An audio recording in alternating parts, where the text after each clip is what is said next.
Dr. Alexander Rahr, welcome to the podcast. Thank you for inviting me. You're most welcome. It's a pleasure's mine.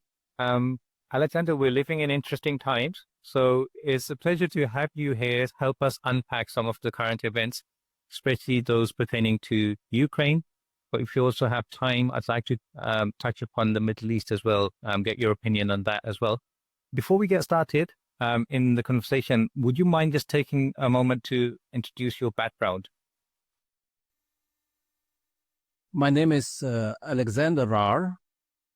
I was grown up in West Germany in a family of Russian immigrants from the Soviet Union. And I grew up in cities like Frankfurt, like Munich, where my father worked at Radio Free Europe. Oh, I was a student at the Munich University and graduated from that university in the 80s with a degree as a historian. I worked for 10 years also for the Research Institute of the American Research Institute of Radio Free Europe, and also joined organizations like the RAND Corporation in the United States and other institutions. Then I moved to the think tank of the German Foreign Ministry, the German Council for Relations, where I headed the Russian Eurasian Center for about 18 years. Well, this was a highly interesting time. And in that capacity of the head of the Center of Russian and Eurasian Studies, I was also one of the architects of the Petersburg Dialogue, a very important forum between Germany and Russia, which was founded in order to facilitate the civil dialogue between people of Russia and people of Germany. Published 10 books, and I was quite successfully also consulting German politicians in the government and the Bundestag of all parties, till I moved to become a political advisor of energy companies in Germany. I worked for the Wintershall, which is now being sold to the British company, and is British. But I worked there for 3 years, and I also worked for Gazprom International, where I also closely followed the latest events before the start of the war in 22 in the between Russia and the European Union, which became quite difficult at that time. So this is my CV, very shortly. And I regard myself today as an eyewitness of very important and highly interesting political events, which we now see developing in the world. Alexander, that's amazing. I can't think of anyone better kind of placed personally and professionally to kind of observe the events and to unpick them. So that is amazing. How many languages can you speak, Alexander? It depends on you. I'm trying to help you to understand the situation, and I hope that our listeners will also be satisfied. So I'm guessing you speak German and Russian. How many languages can you speak? Well, as I said, I worked for American companies, for German companies, and for Russian companies, so at institutions. So I think I speak all 3 languages. Wow, that's amazing. That is amazing. So, okay, let's talk about what's happening in Ukraine.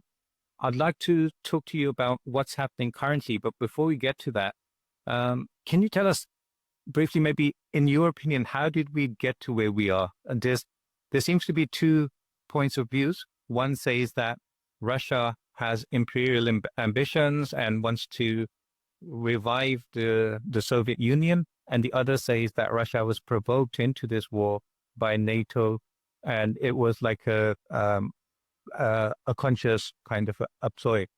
Where do you stand? I'm standing on the position of an observer. I want to discuss also in a very pragmatic way and framework all these questions which you are not posing. I think the situation is quite complicated, and our listeners and viewers should get a most objective picture from an academic like myself. So both positions which you just described are right. I think Russia is, of course, still a quasi-imperial power, and Russia thinks that it has to be a great power in the world. Otherwise, I mean, Russia cannot identify itself with its history, with its traditions, with its politics, and so on. But Russia doesn't want to attack Europe. Here I'm quite certain. Russia is seeking what intellectuals in Russia have written in the times of the demise of the Soviet Union. Russia has nothing to do anymore with Central Asian states, with the Caucasus states. These lands are lost for Russia, and they were also parts of the Russian Empire, and the Russian Empire could not exist any longer. It collapsed already during the First World War, and then at the end of the Cold War. But Russia is seeking to unite the Eastern Slavs, the Slavic nations, into not an empire, but into a Russian great state, and kind of Slavic union. And Russia's goal is, of course, to create a kind of common space and also a unitarian state between Russia itself, Belarus, and the eastern parts of Ukraine, which are being seen as part of historical Russia. From the Russian point of view, and from the point of view of, I would say, of also a lot of experts in the world, Ukraine was quite lucky when the Soviet Union fell apart in 1991 to receive this huge lands in the east, which were never been Ukrainian, but were Russian or Turkish before Catherine the Great, but became then part of the Russian Empire. And they were given then to Ukraine because this is true what Putin and other intellectuals are saying, that under the communists, under Lenin, Stalin, the leaders of the Kremlin wanted to see Ukraine as part of the Soviet Union in other boundaries, like only in the small boundaries of Western Ukraine. So great lands which were historically always inhabited by Russians were given to Ukraine. And that has become a problem after the demise of the Soviet Union, because in the eastern parts of Ukraine, the population never wanted to speak Ukrainian, or it doesn't want to identify with the ideas of the Ukrainian nationalists who occupied, or not occupied, but became legitimate leaders of the new Ukrainian country, the new Ukrainian state. That created tensions, first of all, inside Ukraine itself. We can talk in detail about this. I don't want to do this now because it will take us too far away. Sure. But I wanted to stress that the problem of Ukraine is the birth. It has been laid in the birth of Ukraine in 1991 after the demise of the Soviet Union, because this country is split between a very national thinking Ukrainian population in the west of the country and a pro-Russian population in the east of the country. So Russia thinks that in future Ukrainian, East Ukraine, the Russian lands, as Russia calls them, the Belarusian lands, which were always part also of Russia or before Poland, and also Russia itself should become a unitarian state in the 21st century. This is the goal of Putin.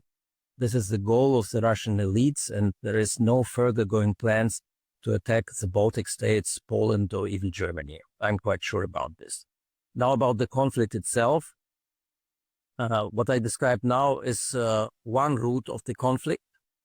It is housemaid homemade in Ukraine and Russia, but there is also an outside factor which led to the war and to the conflict. And this developed actually also after the demise of Soviet Union, the conflict which we have now seen, the war in Ukraine, the awful war in Ukraine, has not fallen from the sky.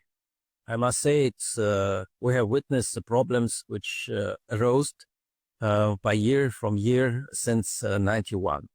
The problem is that the West, or the collective West, if I may say so, tended to build Europe on two pillars, on the pillar of NATO and the pillar of the European Union.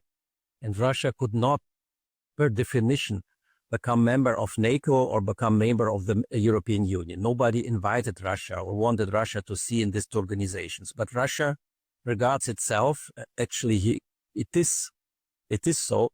Russia is a European cultural and political entity. It's part of Europe. So the Europe made the strategic mistake from my point of view, to deny Russia, after the demise of the Soviet Union, a proper place in the new European structures, in the new European security architecture, in the new European economic structure. And this was the mother of the problems which followed later on. Part of the possibilities which existed of funding kind of modus vivendi with the Russians on security matters, engaging also Russia in some kind of European security architecture, the West started to enlarge NATO till Russia's borders. And Russia was, of course, too weak and had nothing in parts against the membership of Poland, Hungary, and also the Baltic states, even, which were part of the Soviet Union, by the way. Russia has nothing against these countries, these territories, these nations becoming part of NATO or the European Union. But of course, Russia started to react aggressively against the West, defensively, if you want, when the NATO architects started to make plans to bring countries like Georgia or Ukraine, which were for centuries part of the Russian Empire or of Russia, and were very intertwined with Russian politics over time, over centuries, to bring these countries into NATO. And here the conflict started.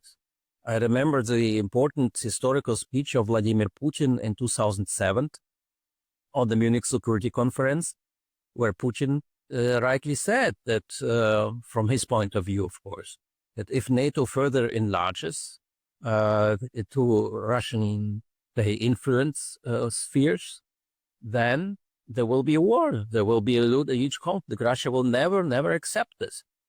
The problem was, from my point of view, as I see it, that the West ignored these warnings of the Russians, and it laughed at Putin and said, Russia is too weak to make any kind of demands like this to us. We want the enlargement. Ukrainians want to be part of NATO, although this was not quite true. The Western Ukrainians wanted this. The Eastern Ukrainians, until 2022, didn't want to join NATO.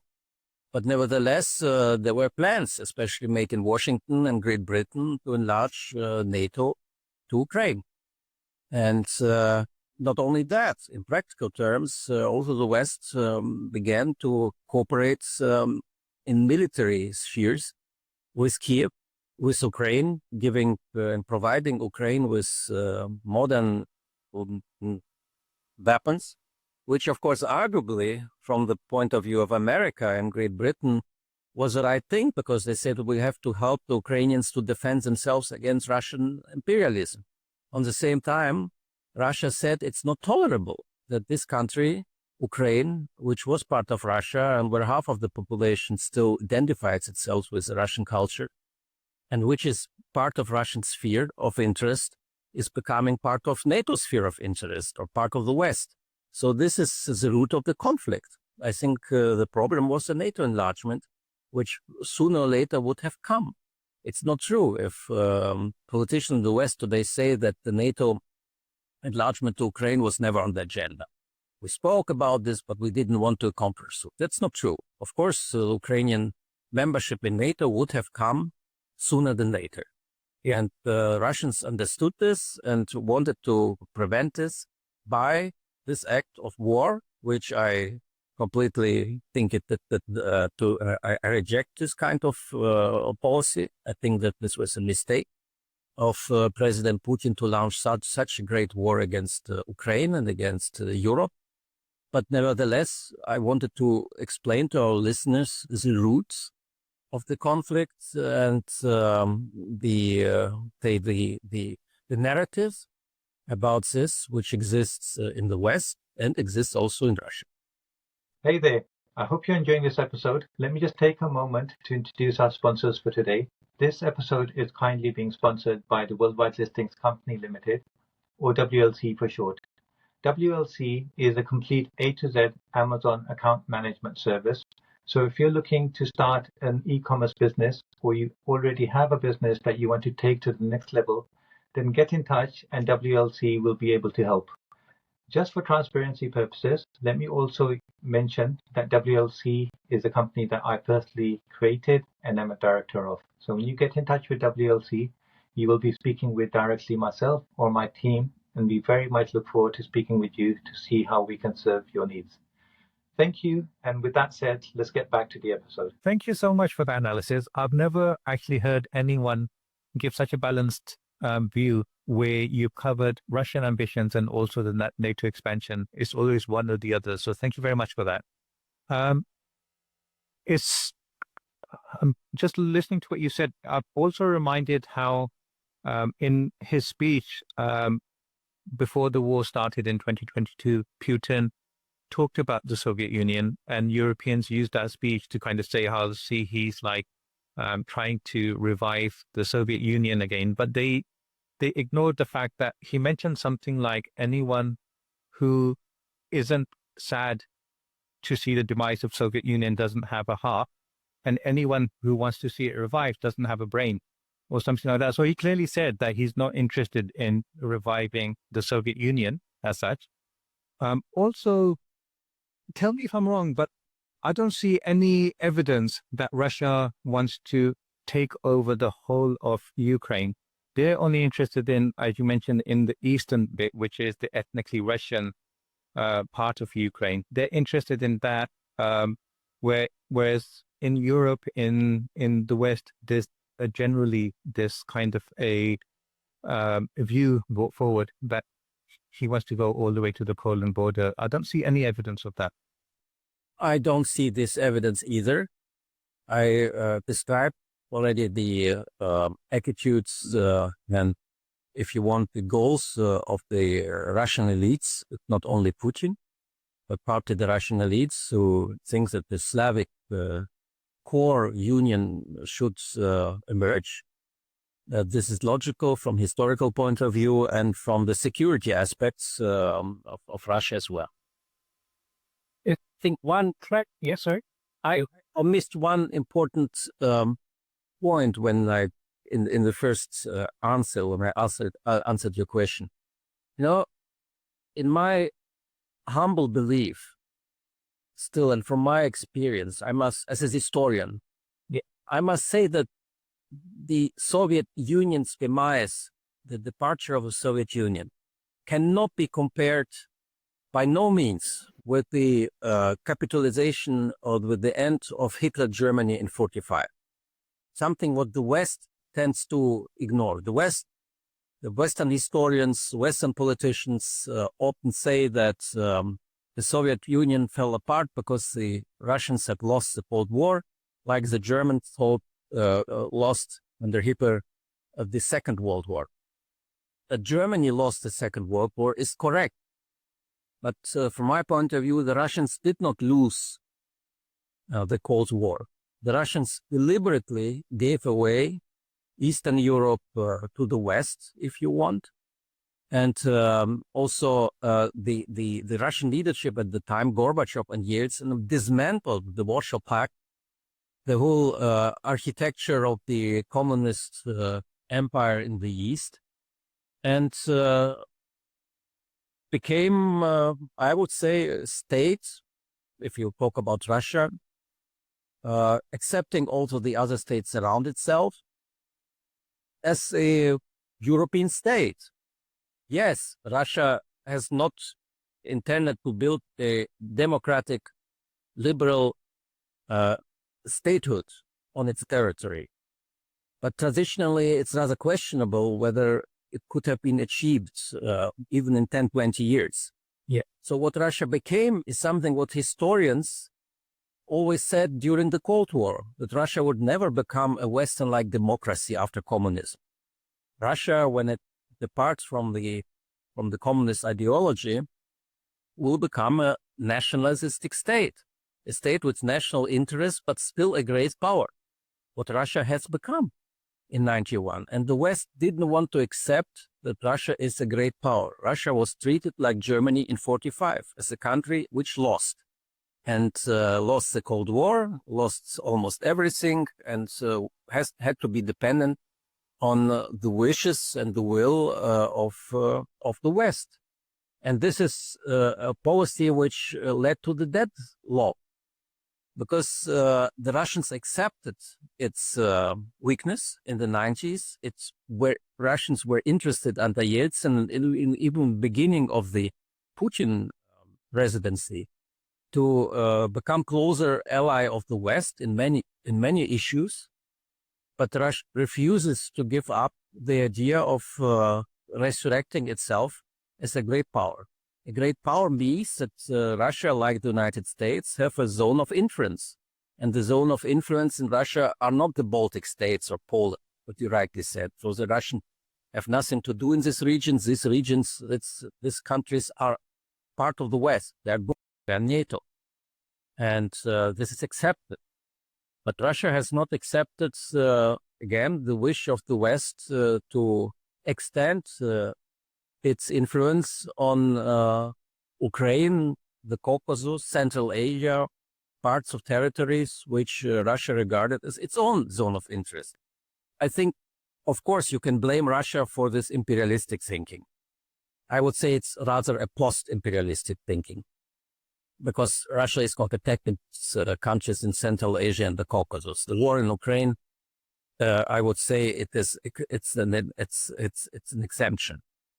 A very difficult one, a complicated one, but its exemption has something to do with the plans of Russia to build this core Slavic Union.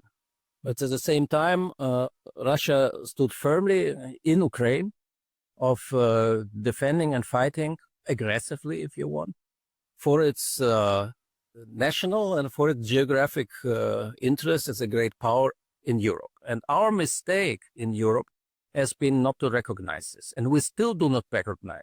Now, I will go so far as to say bluntly, excuse me for this, that Donald Trump recognized in the United States that Russia is a great power. It has to be treated by respect. It has its national interest, and one have to end the war, not on Russian conditions, but not against Russian interests. Russian interests, that means no membership of NATO of Ukraine, should be accepted. And that should be part of the deal which is now coming out of the whole mess in Ukraine.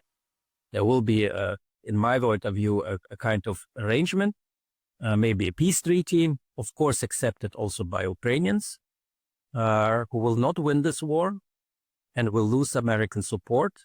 But America wants a peaceful solution and stability in this part of the world, because it has to reorient its geography, political geography, towards Asia. So this is what we're going to see. And the question is now, what will the West do? How will Great Britain, Germany, and France, as major countries of Europe, react? Will they accept this kind of path towards a kind of peace in which Russia will emerge still as a main factor, as a major, not the main, but a major factor of geopolitics in Europe, in Eastern Europe, or the West will not accept this, arguing, Europe, not the West, arguing that this Russian reemergence in Europe through the war in Ukraine will destabilize the whole European architecture, destroy the European architecture as the West wanted to build after 91, after the demise of the Soviet Union, on the pillars of NATO and the EU only, without Russia, and fight, even by going to war with Russia, over this future European architecture. This is the key question which stands now in front of the European people. Alexander, thank you. Yes, I'd like you to talk about Trump and how possibly that changes the context of the war, or to what extent is it a continuation of the previous policies of the US government? But before we get into that, so first of all, I absolutely agree. I think there's so many tragedies involved in this whole chapter. The first one is that 30 years, or more than 30 years, have been wasted, a wasted opportunity to bring Russia into the European kind of system somehow, to bring them closer. Russia clearly had a desire to want to be embraced and kind of be brought into Europe because they are European, as you say. I don't know why that is. I don't know if that's a generational thing, if there's people in power who are still completely engaged in the Cold War mentality. I see a lot of that in the UK, where just the mention of Russia just puts people into some irrational kind of frame of mind, where they're not thinking in terms of what's happening today. They're thinking in terms of Cold War and Soviet Union. Russia is not Soviet Union, but they want to deal with it as it was Soviet Union. The other tragedy, obviously, is the loss of life on both sides, which is just really depressing and very kind of obviously, but also the fact that Ukraine and Russia had such close ties. There's so many people who have relatives. Half families are Russian, half Ukrainian. So this split is just devastating. But do you think this is also the fact that they're so close, historically and culturally? Do you think this is one of the reasons why this war has been so brutal? Because as I see it, where people have more in common when they do go to war, the wars are more brutal, like what happened in Ireland, let's say, for example, the Catholics and Protestants, or what's happening in Islamic circles between Shias and Sunnis. They have more in common than they have differences, but that kind of causes more brutality when they do go to war. Do you see any of that happening in Russia and Ukraine? Thank you for leading me into this very difficult theme, but it's good that we discuss it, and I think it's also quite valuable for our listeners to hear certain views about that from my side and from your side. I think we are analyzing things in the right direction. First, Cold War. The Cold War lasted 45 years. It's a long time. 2 generations, maybe 3 generations of politicians, of elites in the West and East were brought up with the thinking of the Cold War. I would even argue that the terrible memories of the hot war, of the Second World War and the First World War, disappeared in the minds of the European people over time. But what lasts now are, of course, memories of the Cold War. And during the Cold War, which was not fought with weapons, but was fought with propaganda, with agitation, with certain kind of narratives, with threats, with counter-threats, is something which remains in the genetics, in the DNA, if you want, of the elites here and there. I was working in the 90s in the German Council on Foreign Relations, and I was responsible, if I say so, at the front line between Russia and the West, to try to establish firm ties between the two nations, to bring people together for the first time, and to think also about a common architecture for Europe, for peace in Europe and all that kind. And I already in 92, 93 witnessed a lot of obstacles, basically on both sides. On the Russian side, I heard from responsible people always the notion that the opinion that we are still a great power and nobody can take us our strengths, and Russia is different than Europe. Russia is orthodox. Russia is traditionally different than the West. And so we don't want this kind of too close relations with the West until the West accept us as we are. What I heard in the West is always the understanding or the opinion that Russia has not properly defeated. Russia should be defeated, and Russia should recognize that it's not a great power anymore, that Russia has nothing to say, Russia has to become a democratic state, Russia has to share the same values, liberal values with the West, and if Russia is not to do this, we have to re-educate Russians. And so, this was also the root of all these conflicts, because the Russians as a nation may be different than the East European countries or the Central East European countries, which were, if you want, so stubborn or so self-assured and strong enough to resist all kinds of reunification, which were enforced on them by the West. And the West didn't understand this and went further. So, for example, this Petersburg dialogue, which I mentioned, it was a dialogue between Germany and Russia. The Russians wanted to talk with Germany about a common Europe, about security architectures. The West, the Germans, they didn't want to talk only about one thing, how Russia becomes democratic. Nothing else interested the Germans. And then at the end, before the conflict, the Russians asked me, whom they trust us, they tell us as a German citizen with Russian roots as I am, tell us, please, what kind of interests do the Germans have towards Russians or the Europeans towards Russians? Geopolitically, economically, there must be some interests. Yeah. And goals. And I said also some simplicity, no, the Germans want only you, Russians become Democrats, nothing else. And this led, of course, to a lot of misunderstanding, to a stop of the dialogue, and to the enhancement and to escalation of the conflict through the war, which we are now. We're fighting over Ukraine. The West regards Ukraine as part of its world, and the Russians regards Ukraine as part of its world.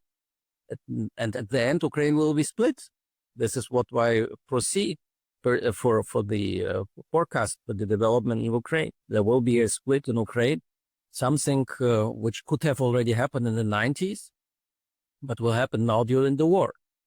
Unfortunately for Ukrainians, unfortunately for Europe, unfortunately also for the Russians, who, like the Ukrainians, have lost 100,000 of young people in this awful on the battlefields.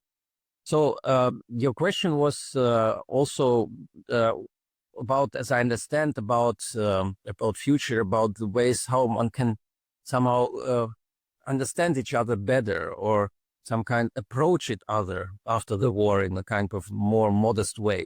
Yeah. Well, I would say that is now almost impossible. I see that at least the northern Europeans want to rearm themselves, and they regard the South European countries like Spain, like Greece, like Italy. They will not destroy their attitude, their connections with the United States.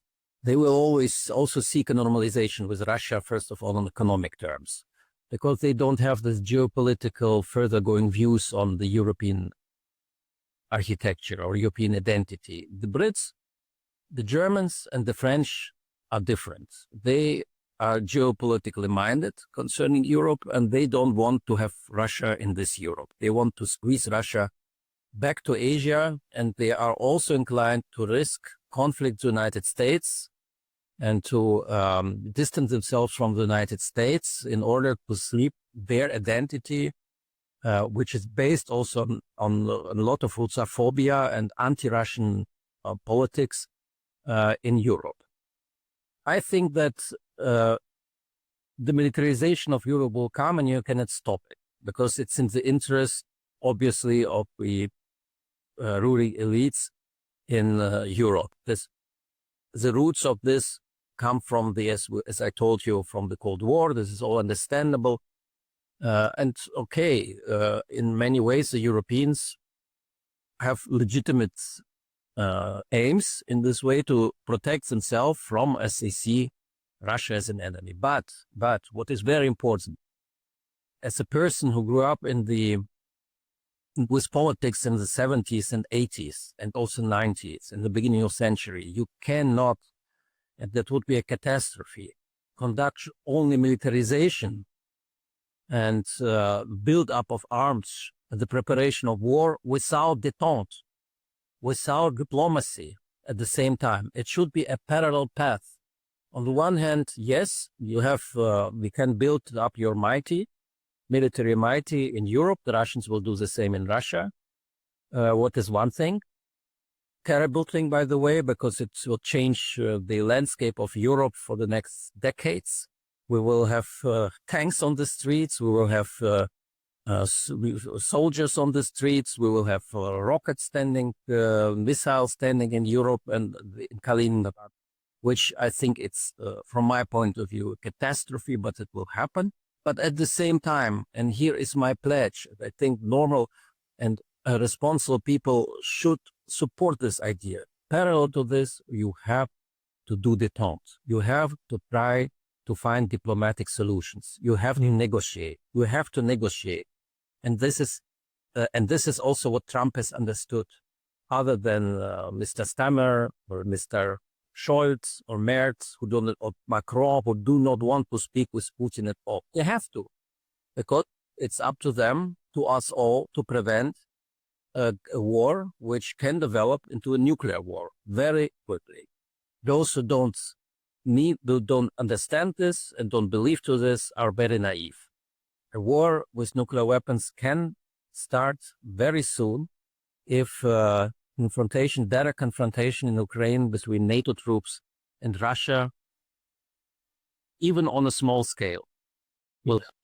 Alexander, it's so worrying to see how easy politicians are finding just talking about nuclear war as if it's nothing, as if it's something that can be controlled.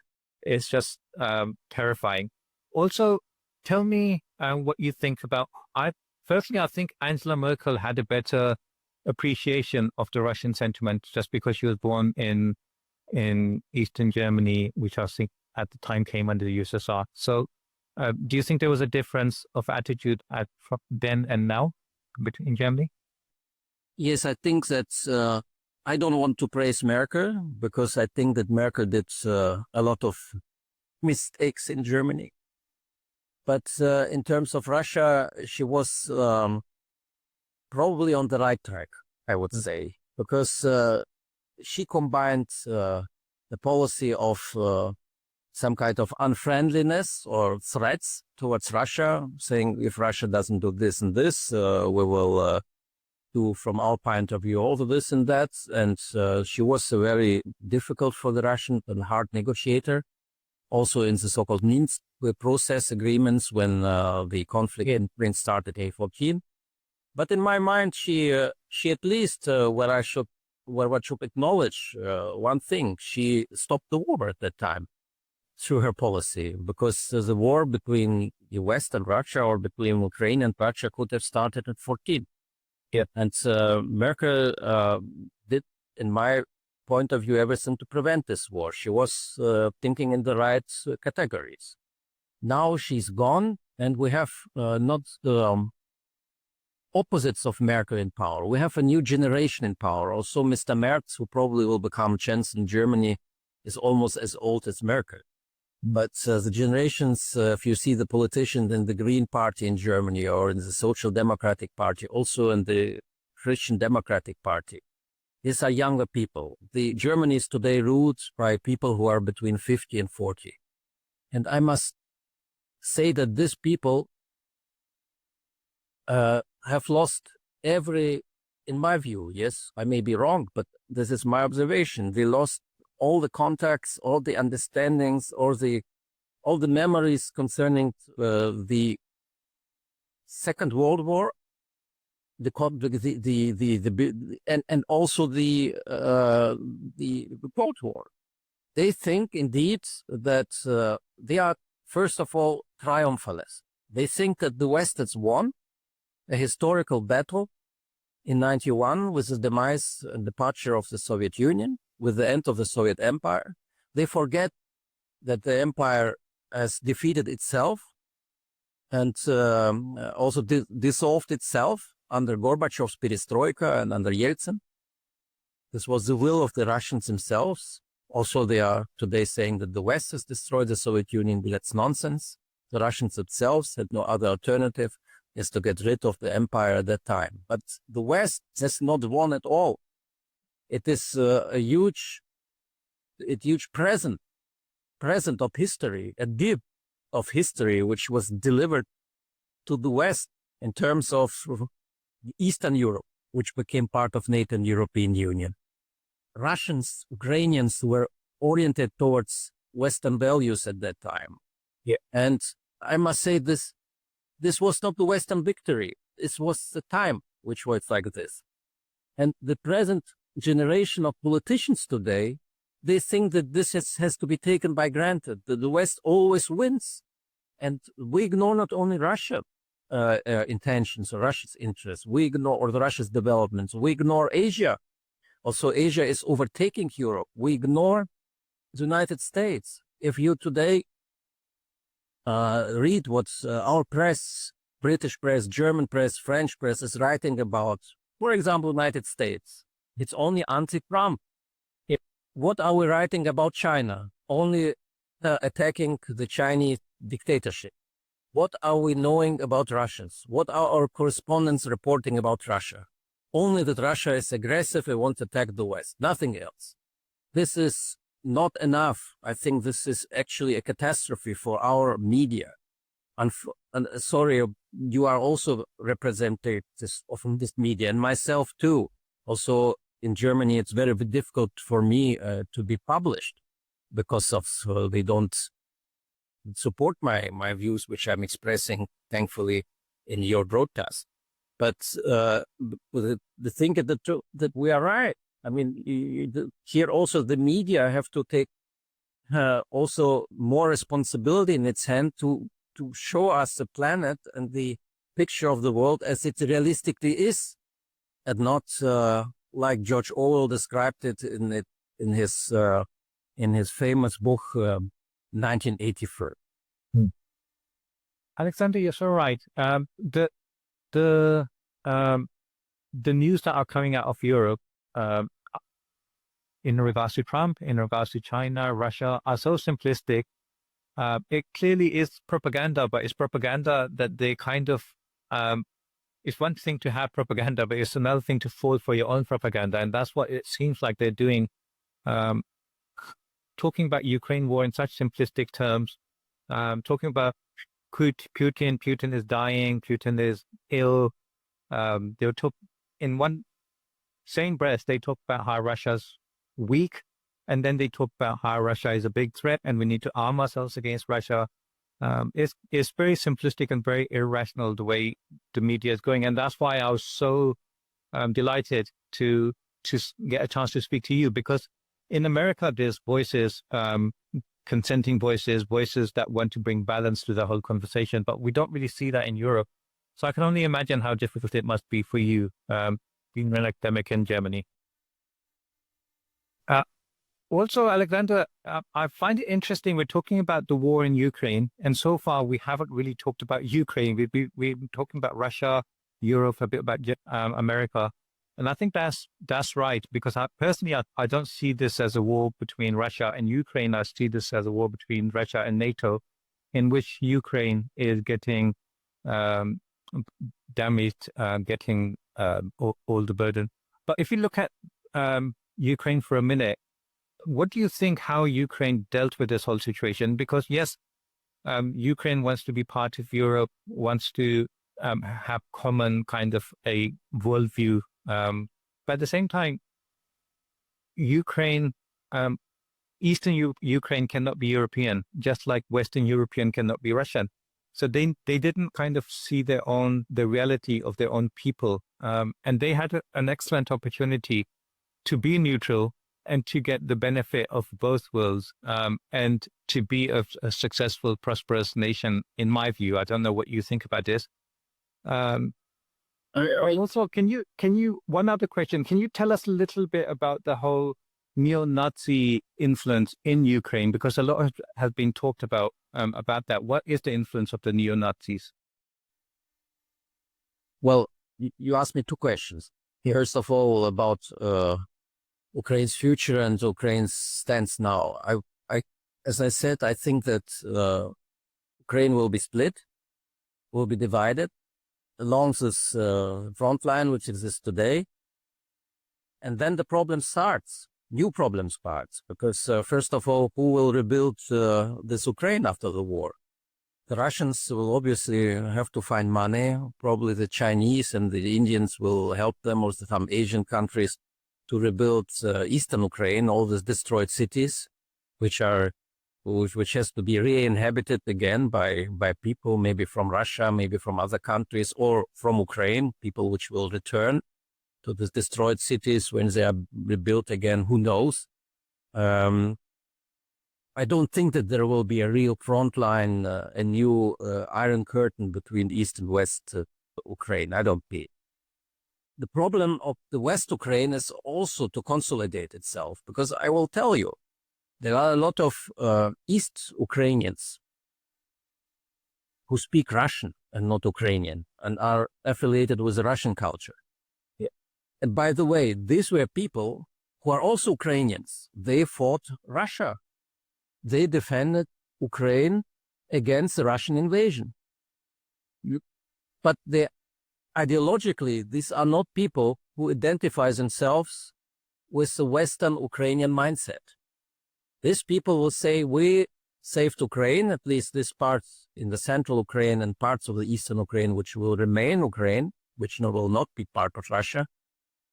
And they will also start demanding hearsay and participation in the future power structures of the rest Ukraine. And I think that there will be, not immediately, but after a while, the same kind of conflict between Eastern Ukrainian and the very nationalist-minded Western Ukrainian. Whatever this means. From my point of view, Ukraine should have become, in the 90s, a federation state. I also worked for Ukrainian think tanks, for this think tank Yalta European Strategy, by the way. So I was not working only for German, Russian, or American think tanks, also must say for Ukrainians. And I think that I pretty much understand the situation in Ukraine, at least at that time, before the war. And there were a lot of intelligent people who were saying the best for a country like Ukraine, which is so huge and had such a large but very different population, East-West Ukraine, the Northwest Ukraine, yes, South Ukraine, Crimea, the best way would be the federalization of Ukraine, so that certain regions would get enough cultural autonomy. I think it was a mistake by the Kiev leadership at that time, by all the presidents of Ukraine. Some of them were even pro-Russian, like Kuch, not to give, for example, Crimea, which was inhabited to 75% by ethnic Russians, or Donbass to 85% by ethnic Russians, to give them cultural autonomy.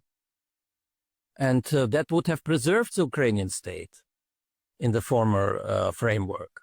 Now we see the developments that it's not possible for these regions to stay in Ukraine. They left and they will be parts of Russia. So Ukraine is well advised to think now about its future, whether a kind of federalization, which will then encompass the parts of the eastern Ukrainian territories which remain part of Ukraine, and the West will remain in one entity. I wish this for Ukraine, and then Ukraine has a future. But they have to be intelligent. after the war and also understand their place in Europe. They should not raise too much hopes in the population, because they must do a lot of homework before entering the European Union. It will be very hard. They would have to change the whole justice system, of the political system.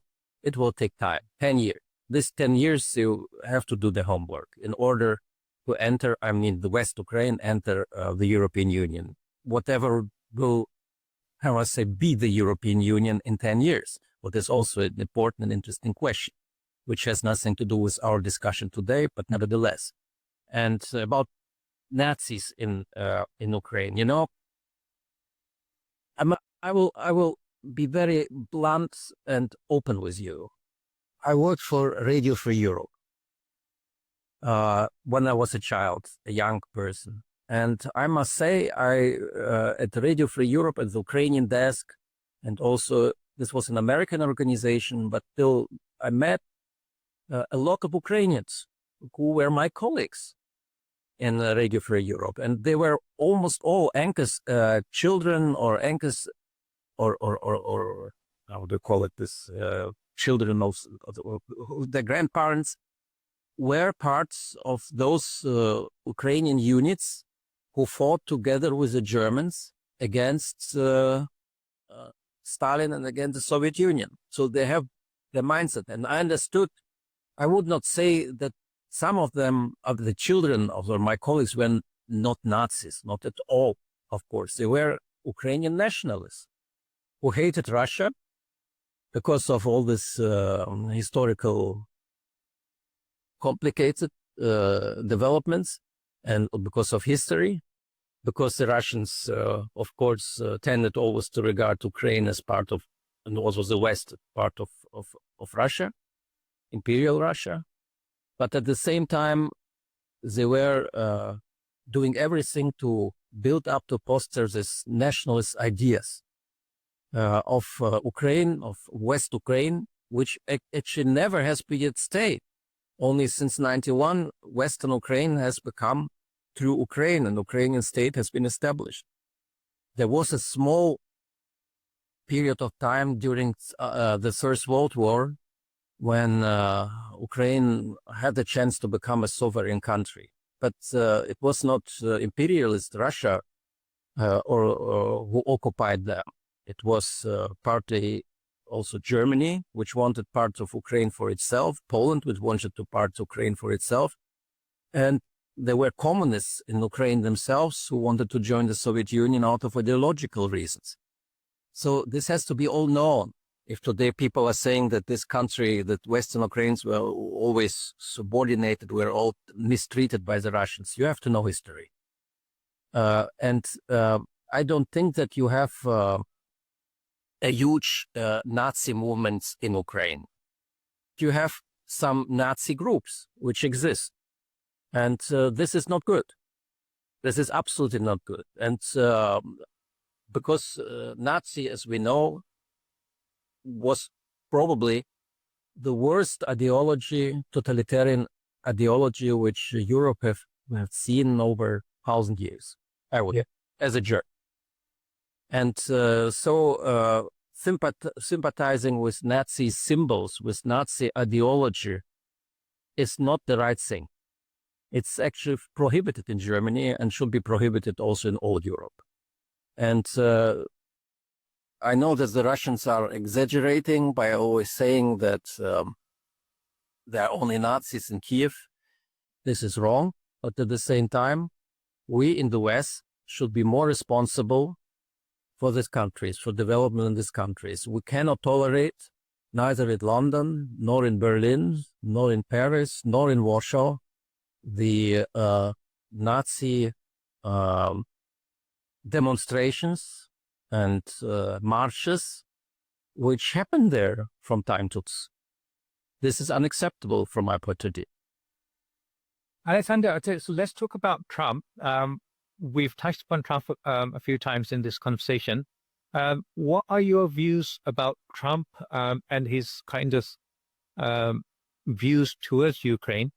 But also, why do you think Trump is in such a hurry to end the Ukraine war? I don't think that when we should too long engage ourselves in the philosophy of trying to understand Trump. It's much simpler, in my view, as we think. He has become president of the United States in order to make America great. This is his priority. And there is no second, no third, no fourth priority. He wants to make America great. And he understands that by striking in this war in Ukraine, America is risking to lose the same way as it lost in Afghanistan. And actually also lost in Syria at that time, in the Middle East, in Iraq, where America's influence is vanishing. So I think pragmatically, from a non-ideological view, said this is not our war, this weakens America, it doesn't strengthen America. Our participation in this Ukrainian war, which could become very serious war where we will end up in the Third World War because of Ukraine. It is not in America's interest. America has other geopolitical interests, is to counter the economic mighty of China in Asia, to prevent China from building a new Asian architecture under China's control. It is designed towards getting the Chinese out of the Middle East, where the Chinese become strong and stronger, and to keep China away from Latin America and from the Panama Channel, where China is also engaged. So this is probably very simple, the thinking of Trump and his people. Yeah. So he reckons that way. He doesn't care about what London, Paris, and Berlin will tell him. He says that I'm following American priorities, American interests, and the priorities are not in the riskings of a Third World War. Yeah, there's a view. And I was listening to an analyst called Brian Berletic, and he was expressing it quite well, in that under Trump, the U.S. policy towards Russia has not changed at all. It just seems to have changed. In reality, he's trying to get a Minsk III agreement where just get ceasefire, not an actual resolution to the problem, bide for time, regroup. Because and the argument that he's presenting is because the USA is still providing arms, weapons, intelligence, funds to Ukraine. If they wanted, they could have stopped all of that. But what they're actually trying to do is they're just trying to buy for time and regroup. What do you think about that? To be honest, diplomacy is underway. And I think the top priority of Putin and Trump is to stop the war. This is the top priority. But there is a second strategy to win time and to regroup if it's necessary, because nobody knows whether a peace agreement can be achieved.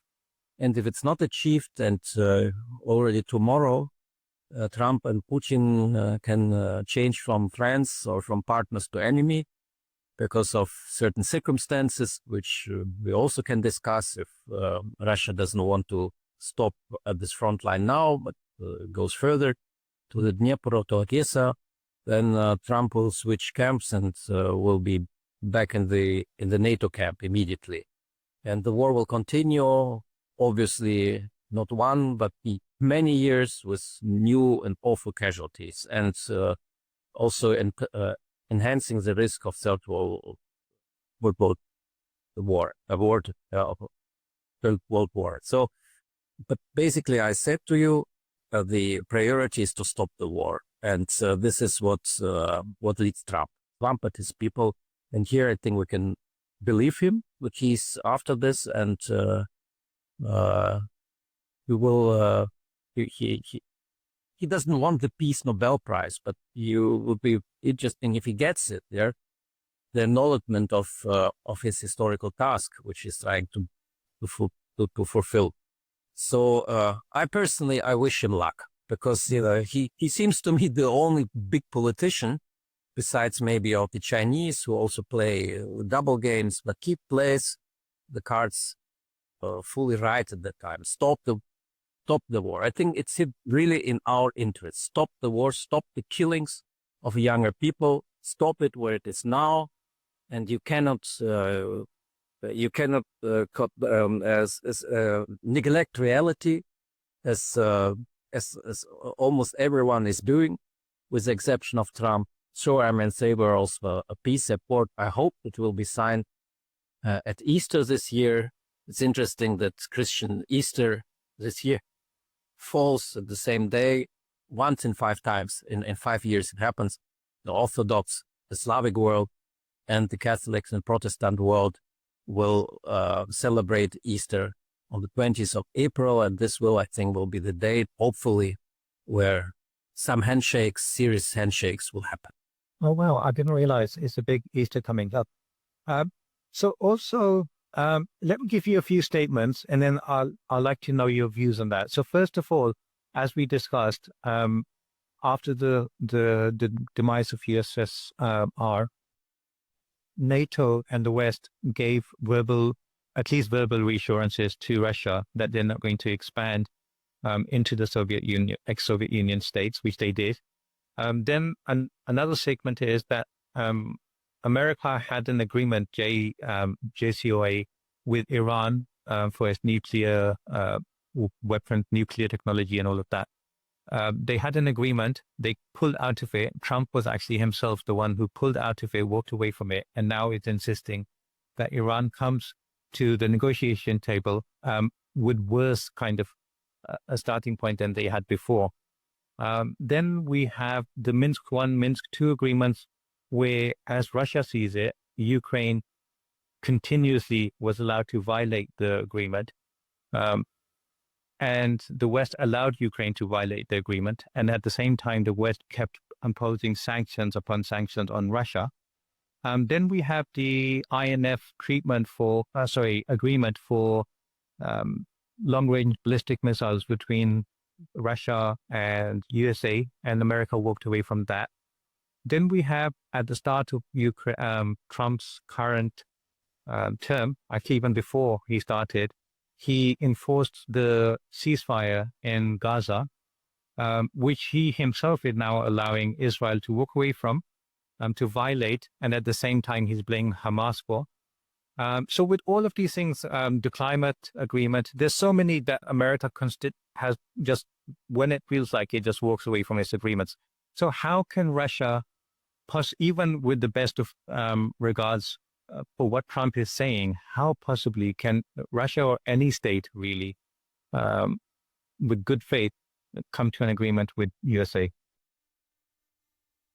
Well, first of all, I would say this are so many questions that they require long answers, but we don't have time, unfortunately, to respond to all of this very important questions. So I suggest that we do a second broadcast one day and concentrate ourselves on the problems of the greater Middle East and the involvement of Russia, of China, and United States and Europe in the greater Middle East. And greater Eurasia, by the way, which is also emerging, which is a very interesting theme, which is very closely connected with developments in the greater Middle East. But nevertheless, I will answer your question shortly. I think that we are really witnessing an epochal change. Similar to that, maybe even more dramatic than you and myself have seen in '89 when the Berlin Wall fell, and also much more than '91 when the Soviet Union collapsed.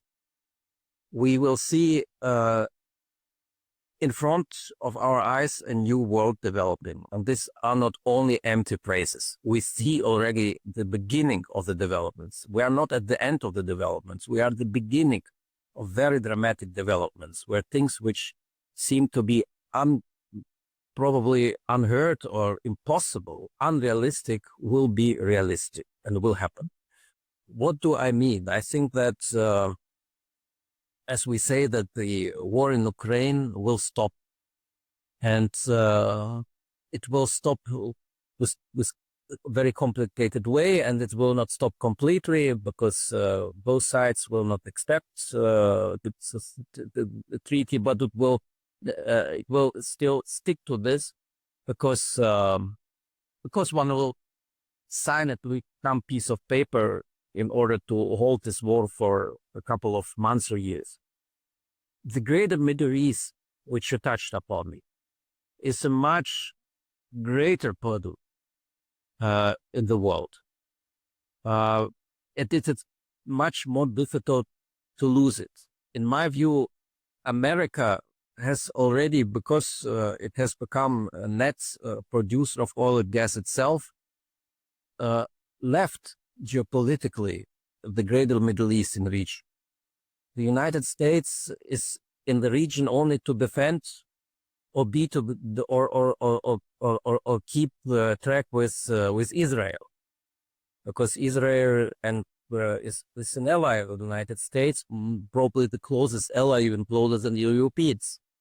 So it will fight for Israel, and therefore a war with Iran, not because of the nuclear weapon, but because the United States wants Israel to remain a dominant power in the Middle East, or at least keep Israel as it is, one of the dominant powers in the world. It's America's priority right now.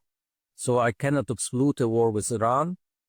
Whenever it happens, I mean, it will be as awful as the conflict in Ukraine, but we are at the sideline. There is very little what we can do, and I would also urge the European Union, which has completely left that region diplomatically, get more attention to this. But here also, important is how Putin, Xi Jinping, and Trump go along in the Middle East in the next couple of weeks and months. And then, of course, to make things complicated, we have to see the rise of Saudi Arabia as one of the key nations in this region. And in my view, this is a very interesting situation, because Saudi Arabia is close to Russia. Saudi Arabia is close to the United States right now with Trump. Therefore, Trump is trying to engage Saudi Arabia in also this big diplomacy in Ukraine. And Saudi Arabia is close with China.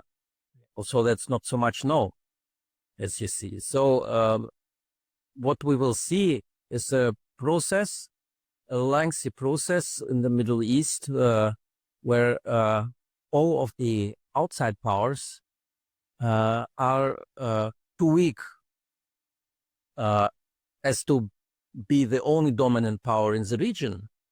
But every outside power, I'm naming them, Russia, China, and the United States, no Europe seems to be out, will try to enhance their positions in this very dramatic and dangerous geopolitical game. So thank you for that. So, but my question remains, yes, I thank you for handling each individual issues separately. I really appreciate it, and I would love to have a separate conversation with you for the pleasure. But my question is that the common thing in all of those scenarios was that again and again, USA seems to walk away from agreement. It doesn't take agreement seriously. So how can Russia, how can Putin, if they do come to an agreement on Ukraine, how can they be assured that USA, whether it's this administration or any coming administrations, that they will abide by the agreement and the agreement will be worth the paper it's written on? Let me respond in a difficult way. You probably won't like the answer, because it's a wishy-washy answer. I think we're moving into a world without rules. And that's partly the the fault of the West, because we, the European Union and Washington, we thought that we were writing the rules of the game for the entire planet since 91, that we were the big winners from the Cold War, and the world has to resemble our attitudes, our wishes, our goals, and so on. And now we understand that this is not possible. The world is changing. And we have a situation where Russia, China, countries, regional powers of the greater Middle East are playing against the rules. Nobody wants to obey the rules because there are no rules. The rules which still exist, you can say, are those who were designed once by the Western powers, but are now questioned by the new upcoming powers in Eurasia or elsewhere in the world. That makes things very complicated and very dangerous. So this would be my answer. I mean, no, you can't trust America because, but at least with Trump, you see at least a kind of strategy America's making great again in his policy. Even if we don't like it, that he is 100% now supporting only Israel's interests in the Greater Middle East. A lot of people will not support this, but at least you understand that America will try this. Also, America will not have the political will and the powers to stand so firmly behind Israel as it was in the 70s, 80s, or 90s. The same with Russia. Russia has suffered a defeat in Syria, or as we say, with the loss of Assad. But at the end, Russia, in my view, is conducting the very strong diplomacy in the Middle East with Saudi Arabia, with Iran, with Iraq, with other countries, and especially in Africa, in order to become a very important strategic partner for these countries, and at least to be in the region again. And I wouldn't count out the strengths of Russia's dominance of Russia in future in this region, because traditionally Russia or the Soviet Union were always there in this region, playing an important role. More ideological, now less ideological, but economically, Russia has a lot to offer on cooperation with this region. And by not, at the end, China's policy is mostly hidden between the high walls of the Chinese wall. But nevertheless, it has a very, one may say, aggressive or strong, forth-seeking diplomacy, also with the Silk Road process, which we see, which is almost accomplished in Central Asia and the Caucasus with Russia, which will make China a superpower in the couple of years and decades. And this will, of course, the emergence of China as a superpower on the same ranking with the United States will change the world completely, would change the world system, the world order as we know it now. Yeah. So I can't answer this question more firmly. It's a lot of guessing, but what is important is very important that we see the trends in which the situation is developing, and from understanding the trends, it is also easier then to make conclusions how it will look like and what could be the outcome at the end of the establishment of the multipolar world. This is the key phrase, I think, also of our interview, multipolar world, which we have to access, which we have to understand as reality. Yeah. Dr. Alexander Rahr, I really, really appreciate all of your thoughts. You've left me, you've answered so many of my questions, but you've left me with so many more, and I'd love to have another discussion, maybe 10 discussions with you in the future. So I thank you for your time and for your patience, and let's meet again soon. Thank you. Thank you very much. Are you a video content creator struggling to keep up with your channel? How many times have you promised yourself and your audience that you'll stay consistent with your video uploads? We get it. A half-hour video can take 4 to 5 hours to edit, especially if you're still learning the ropes. Then there's scripting, uploading, promoting through YouTube or Google Ads, not to mention booking quality guest speakers if you run a podcast type channel. It can all get very stressful very fast. At Kianistan Studios, we see it all the time. Many talented content creators quit just before their channel is due to take off, simply because they cannot keep up with the workload. My name is Taryn, and I represent Kianistan Studios, where we provide complete A to Z services to content creators just like yourself. Your content deserves to stand out. At Kianistan Studios, we transform raw footage into engaging, high-quality videos and ensure your audio is crystal clear. No more technical headaches, just seamless storytelling. Whether it's shorts, reels, YouTube videos, or podcasts, we handle the entire process from start to finish. Do you record with a green screen? We can replace your background and put you in an office, a library, or even a breathtaking landscape. Absolutely anywhere you like.